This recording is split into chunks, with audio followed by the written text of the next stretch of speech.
Campbell and Chuck Carroll from the Exam Room podcast. This segment is brought to you by Green Fair Organic Cafe, aPlantBasedDiet.org, the Mom's Organic Market, and also the Evolution Vegan Academy. So we appreciate the sponsorship, and I'm excited to bring you this next segment with my friend Nelson Campbell and PlantPure Nation and Chuck Carroll. Thank you, Gwen. I appreciate that. And Nelson Campbell, welcome to the virtual Fairfax Veg Fest and the Exam Room podcast here by the Physicians Committee. My goodness gracious, you are a busy gentleman. As Gwen just said, you are the founder of PlantPure Nation. You now also do so much in the community with PlantPure Communities, and you also wrote and directed PlantPure Nation, that wonderful film. I mean, you have your hands in all sorts of plant-based cookie jars, my friend. Well, it's been a long journey, Chuck. It started out actually over 10 years ago. My background is as a socially conscious entrepreneur, and I decided over 10 years ago to embark on a journey to try to implement a vision I had for a community-based grassroots movement to help promote this health message.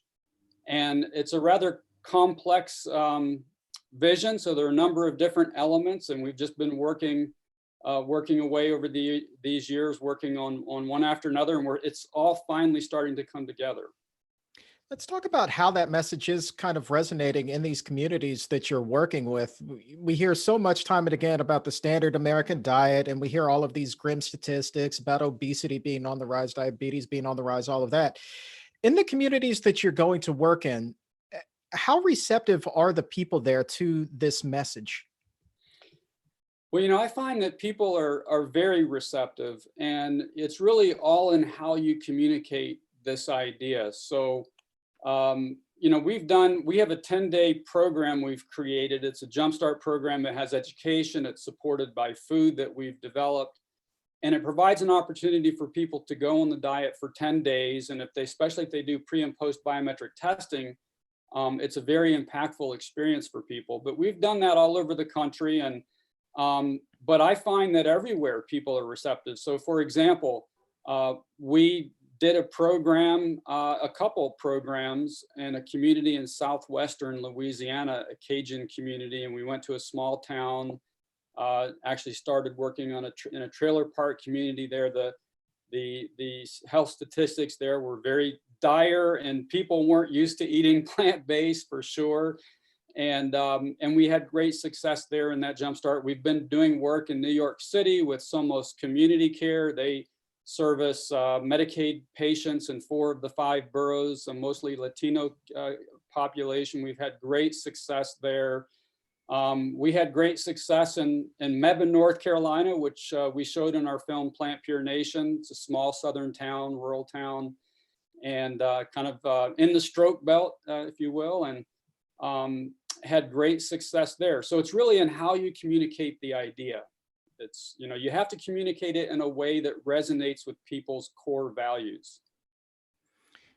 And how do you find what particular nerve you want to strike with the people? Because everybody's core value is it's can be the same in communities, but it's a little bit different for everybody as well. So how do you reach that person on that individual level as well? Is it about asking them to find their why? Does it have to do with being around for their grandchildren, their great grandchildren, something like that? Or do you take a even different approach than that? Well, one thing that really resonates with people is the idea of control. I think that it's a characteristic of our age. I think people, they're looking out at the world through their screens, and they see a world that seems to be spinning out of control, and they feel like they don't really have a say in what's happening. And when they understand that they can control what's most important to them, which is their health, that's a very empowering, very liberating idea. Most people want to take responsibility, because it's only through the exercise of personal responsibility that you actually gain freedom. And so most people will take that opportunity if given. And then also, people love the idea of taking an idea like this and sharing it with the people around them. People want to have control over their own lives, but they also want to love the people around them. That's our default nature. We're compassionate at our core. And so the notion that there's this incredible gift that they can give to themselves and then the people around them is also very motivating. Let's switch gears really quick and talk about some of your recent adventures, which I think are, definitely sort of eyebrow raising given the fact that we're in the middle of this pandemic. You were recently over in Italy and you were on a cruise. How are you? Well, yeah, it's kind of interesting. I didn't really see all this coming, this terrible mess that we're in, and this very sad situation. But in February, I went to Italy and met with senior advisors to Pope Francis. That meeting was about 10 months in the making, but had an opportunity to talk to his senior advisors about plant-based nutrition and especially its connection to climate. And so that was a wonderful opportunity. And actually the Rome Reports, which is a media arm of the Vatican, they did a real nice story on our visit. And then came back the next week. And yes, I went on a cruise liner because there's this program called the Holistic Health Cruise, which if you haven't heard about it, it's a program that's focused really on plant-based nutrition. But it happens to be an Italian cruise liner. So 2/3 of the people are in the program, and then 1/3 are mostly from Italy. And I went because I had to present, and my wife also gave some presentations, so we were presenters. Then we came back and we promptly got the flu. But it wasn't bad. It was actually pretty mild. We had, all the symptoms they say that you have with COVID, but it was very, very mild. So I don't know if we really had it or not. I have no idea, but feeling great now. I had no idea that you felt a little bit ill. When you first started to hear about COVID and you're looking at your symptoms, was there a moment of concern there, or were you pretty sure like, I got this?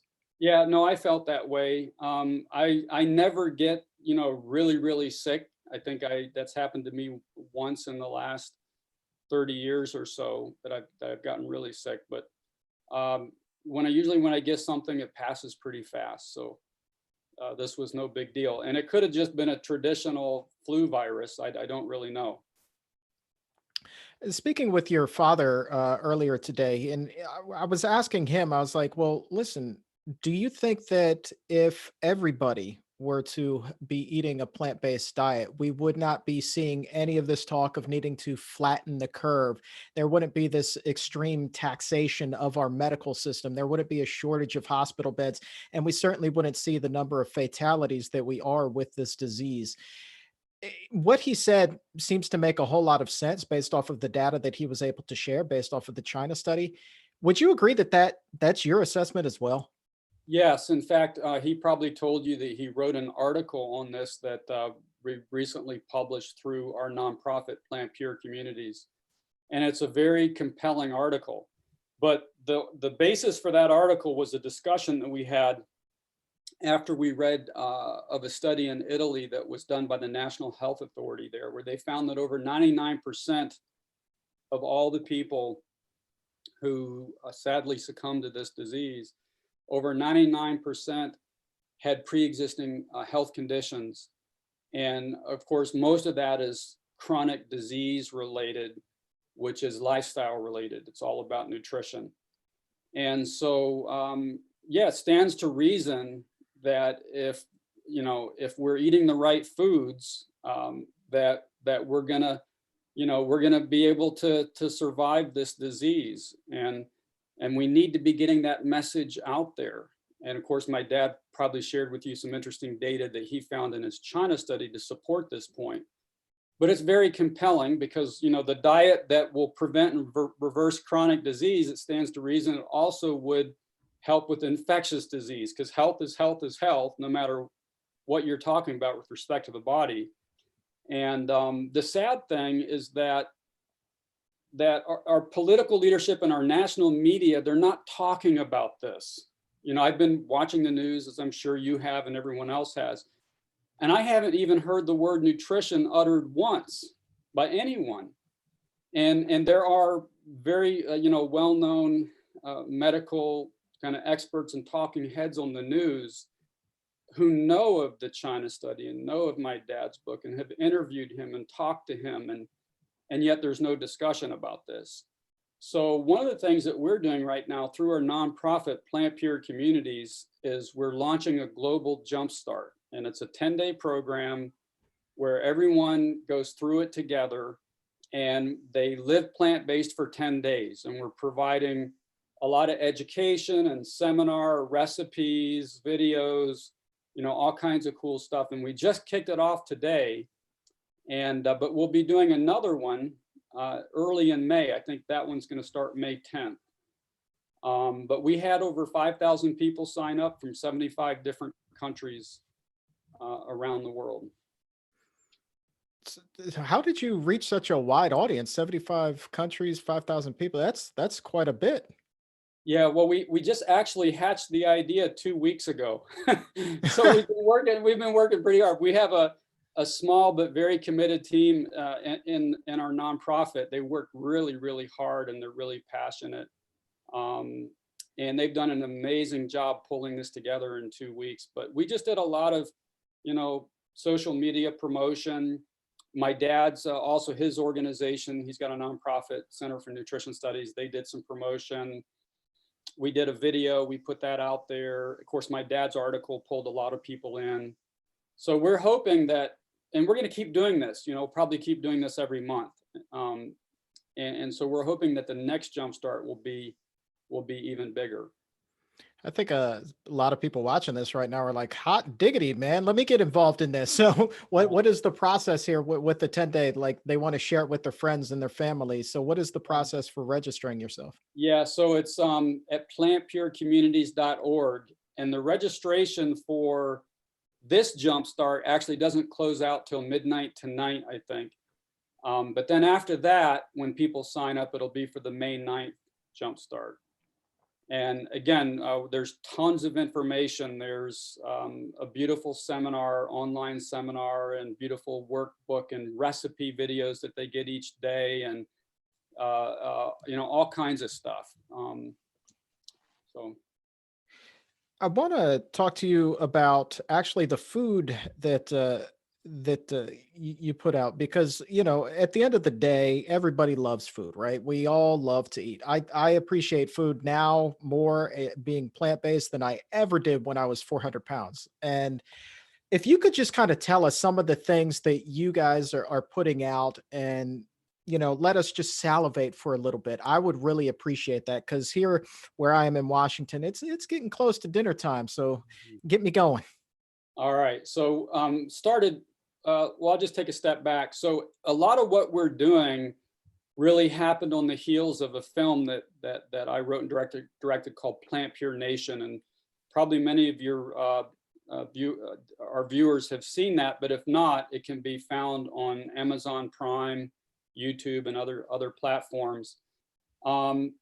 And we use that film to kind of create a platform to do everything that we've done since. And one area of focus has been PlantPure, which is our business. And in that business, we focused on food, education, and a really, really exciting web-based social action platform that we're getting ready to introduce. But a lot of what we've done has been focused on the food, because back when we were starting this and we were trying to do Jumpstarts, there were no whole food plant-based meal plans around that we could use. So we started working on our own food line. Today we have close to 50 products. 34 of them are frozen products, and they're essentially mostly frozen entrees. And we're in retail now, so we're in large supermarket chains with a subset of those. We also have an offering now for food service. Of course, the food service sector in this crisis is really not operating at the moment. And then we have a line of meal starter products that we've developed as well. that we're very excited about. These are products where you can just add a wet ingredient and some produce and quickly make a meal. And we created that product line because we wanted to be able to get this kind of food to people in the most affordable manner possible. That's something that's very important to me, is how do we get this information and food into low-income communities? So we created this product line, and we're going to waive 100% of our profit on that product line when it's distributed to people who are in the Medicaid program.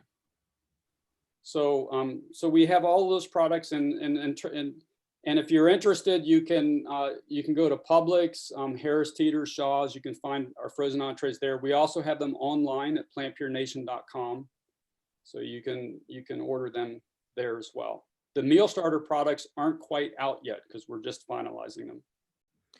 They're getting close. I want to go back to the education component, because in almost everything that you've said today, you've prefaced it with education. And how important is that in terms of kind of digging ourselves out of this hole that we are in, by and large, in a society? I view it personally as that old adage, and probably not the right form to use this, but teach a man to fish. You know, you educate the person how to do it, and he eats for a lifetime. So in this case, teach a man to grow soy, and he will eat for a lifetime.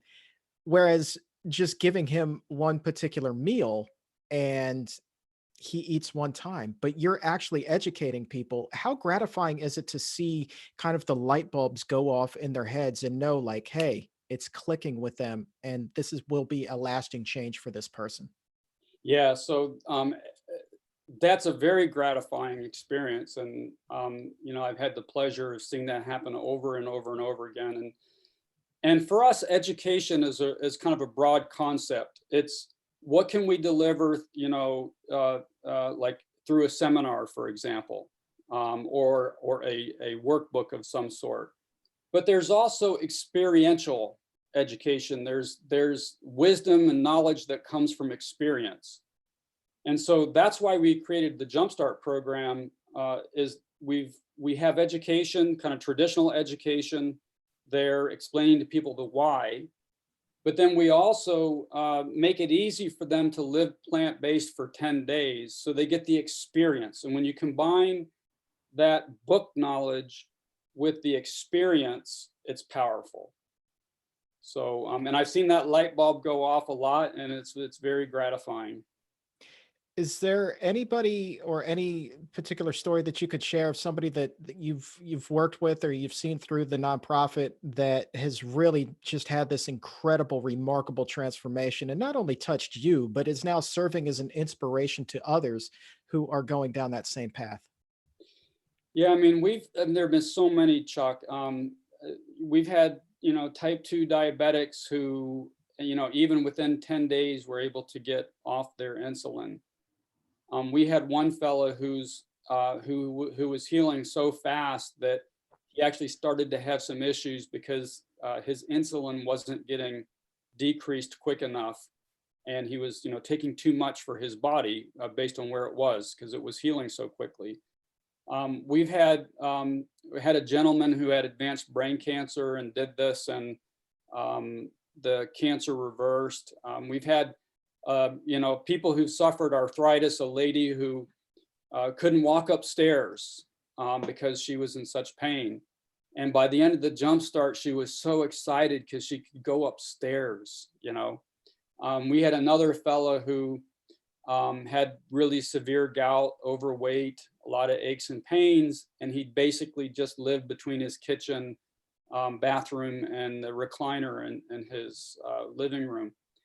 And within 3 to 4 weeks, he was outside with the push mower mowing the lawn. I mean, we've had so many stories like this, just on and on and on. And that's why it's so upsetting now in the midst of this health crisis, when people seem to be so health conscious, that the media and our leadership, they're not talking about the most important idea, which is the food that we eat. What then would you say that we could do as far as adjusting our own tactic to get that conversation going on a larger scale level? What would you say that you would need to do in order to capture the media's attention? I think we need to do something in a grassroots way that's really big, and something that's well organized, and something that connects the whole community together. I've been in this field for a long time. I've known about it through my father. I remember back in the day when I didn't know anyone who was really promoting this. And so we've gotten to know a lot of the folks, and I think that we need to do a better job of coming together and connecting, and not worrying about, our brand or our turf or our piece of this. So we need to come together. And this is something that actually we're working on right now. So through our nonprofit, one of the things that we've done is we've started these local support and advocacy groups called pods. And we had a call to action at the end of our film, PlantPure Nation. People have answered that, and we've got hundreds of thousands of people now who are involved in that pod network. And of course, we're also doing some interesting climate advocacy around the food climate connection there as well. And this global jumpstart, all that's happening through the nonprofit. But we also have been working for 3 years on programming through PlantPure, a web-based social action platform that will provide project templates and resources to support those projects to local groups like pods and other local advocacy groups. So they'll be able to go onto the platform, access those strategies and resources to do things. We also have a media feed there, and we have an aggressive media strategy to develop media and stream it down through the platform to educate and inspire people at the grassroots level to do things. So, and then the third kind of key feature of this is that we can invite in other organizations to spearhead these projects. So we have a project that's focused on healthcare providers, and we've been talking to Plantrition Project about heading that up. And so they're going to be involved in that. And we can do that with respect to all of these project concepts that we have on the platform. So I see this as a way of bringing people together, bringing the community together to organize and empower people at the local level to do things, which is what we need, and to inspire them through media, to do things. I can't think of a better way to kind of wrap things up than end it with, we need to inspire people. We need to push for change. We need to continue to get the word out there. And I know that is something you and your team at PlantPure are just working tirelessly to do. And so for that, sir, you are to be commended. All right. Well, thank you. And one of the things, my wife is probably watching this, so she would get after me. I need to, in terms on the education thing, we're also launching a program called PlantPure Kitchen Live, which people can learn about at PlantPureNation.com. It's a really amazing cooking show for people who are interested in learning how to cook. So I'd encourage folks to go there. And then again, check out this global jumpstart at PlantPureCommunities.org. And go to PlantPure Nation as well and sign up to our newsletter list, because all of this stuff that I've mentioned to you here today, we're going to be announcing, over the next couple months in phases. And we want people to be involved with us. And we will put up the links to all of those things on our social media channels as well. That is just fantastic. And I wish you guys all the best in all of your efforts. And I look forward to, if you wouldn't mind, would love to have you back on the exam room sometime and give us an update on how things are going. I would love to do that, Chuck. This is, what we do is, it's all social. Money as an end unto itself can be an evil thing. But if money is a means to do something really socially meaningful, then it's a good thing. And so, that's why we're trying to create an economic engine through PlantPure, and then we have our nonprofit. And by the way, I forgot to mention that we're going to be donating half of our future profits to nonprofit organizations who are involved in our grassroots movement strategies. So, we're going to have to reinvest back into that economic engine to sustain it, build it, and expand it.